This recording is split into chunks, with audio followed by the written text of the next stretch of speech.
Hello everyone and welcome to the Deercast. Big thank you today to Viking Arms who've sent us this, the Leupold VX6 3 to 18 by 50 CDS ZL2 scope for us to review and have a bit of a look at. Got to admit that probably about a year or so ago I wouldn't have touched a Leupold scope. I thought they were sort of cheap American made scopes, but we were sent the Leupold VX3 Twilight Hunter back in the summer and both Harry and I absolutely fell in love with it. We were actually a bit sad to send it back.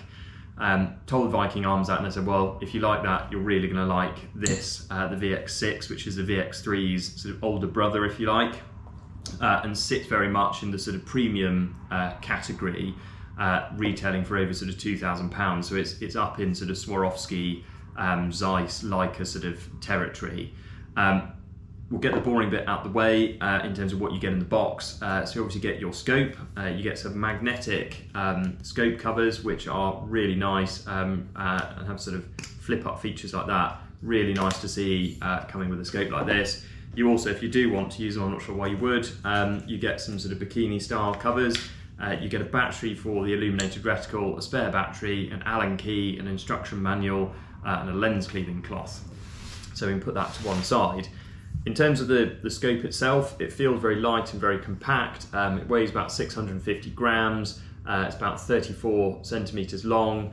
And with it being a 50mm objective lens rather than 56, it again just feels quite nice and compact. And when you do mount this to a rifle, it just sits that little bit lower, which I think does make quite a big difference.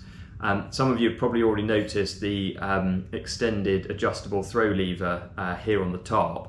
And if that has slightly put you off, you'll be pleased to hear that thanks to a little screw here, you can unscrew that and just take that clean off. I actually found that when it was on the rifle, it was quite handy. It just does make it a little bit easier to adjust magnification. The actual adjusting is very easy to do. It's a very nice smooth throw there all the way around both ways.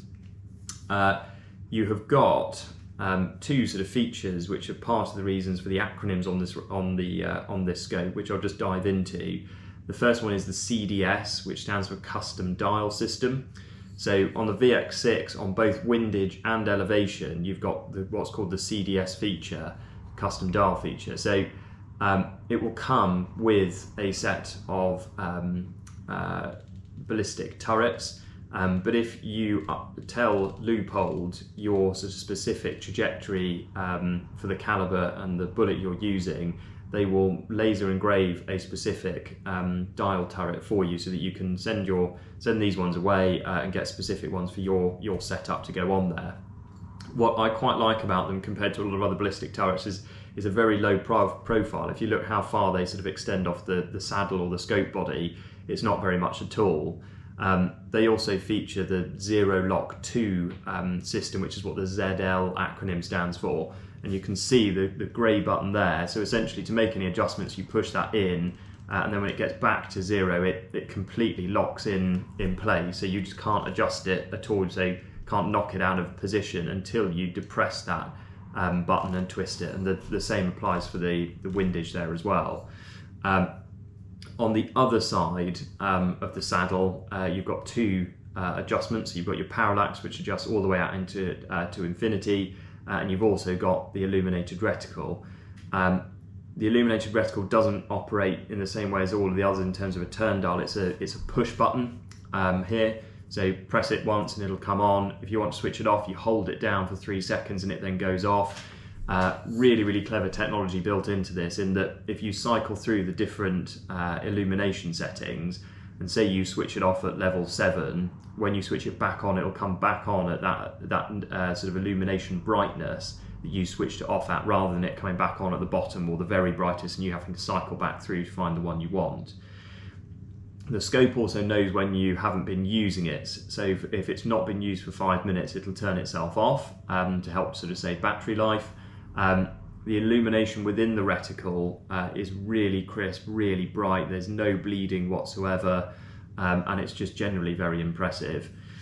In terms of the reticle itself, it sits in the second focal plane, and you've got a choice of different reticles that you can have with this. So you can either have the duplex reticle, what's called the TMOA reticle, which is what we've got in this one, or you can have a Boone and Crockett reticle. Now, the TMOA reticle that we've got with this one is a sort of almost tactical style reticle with various different hash marks for both elevation, holdover and windage. And when you use the illuminated reticle, all of those different subtensions on the reticle light up as well, which is a really nice feature. We were very impressed with sort of build quality of this scope, and I think you've got nothing to worry about either, because Leupold offer a full lifetime warranty for this, even if you were to buy it from someone else second hand, which is quite impressive really. A lot of sort of scope manufacturers will only offer a lifetime warranty to the person who bought it, whereas Leupold sort of seem to be going above and beyond in that respect. In terms of light gathering, because I think if you're going to spend sort of this amount of money on a scope, you're probably also, as I said right at the very beginning, considering a Swarovski, Zeiss or Leica.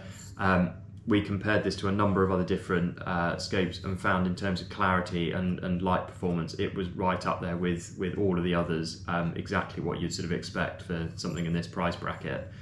I've got to admit, having tried this and having tried the VX3, I'm starting to develop a little bit of a soft spot for Leupold scopes.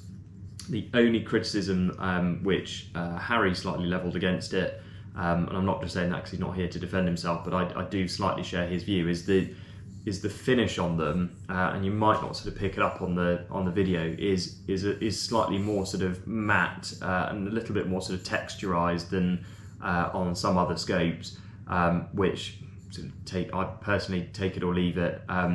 It sort of grinds Harry's gears a little bit, but I'll let him tell you more about that some other time. Anyway, thank you very much for watching. That was the Leupold VX6 3-18 by 50. If you have any questions about it, drop them in the comments below and we'll try our best to answer. If not, we'll get Viking Arms to come back to you. And as per usual, please remember to like and subscribe.